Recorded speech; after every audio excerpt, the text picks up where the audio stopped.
In today's video, I'm going to teach you how to record a refund check from a vendor in QuickBooks Online. If you've ever found navigating QuickBooks a bit tricky, especially when it comes to recording vendor transactions, you're in the right place.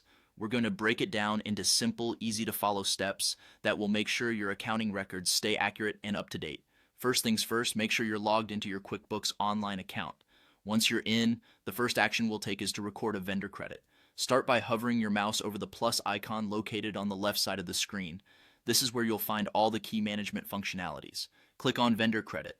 This step is crucial because you're essentially documenting the credit given by the vendor. When you're on the vendor credit page, enter the date of the refund. It's important to ensure that the date reflects when you actually received the refund to maintain an accurate timeline of your transactions. Next, you'll want to select the same expense account or item category as on the original bill. This keeps your records consistent and organized. After this, enter the refund amount. Make sure that the amount corresponds exactly with the check or notification you received from your vendor.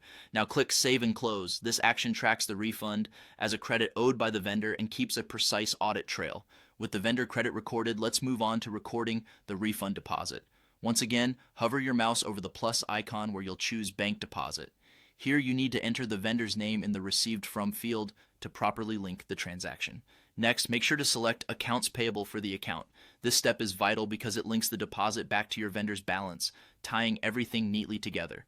Enter the same refund amount here, along with any relevant memo to help you identify or explain this transaction later if needed.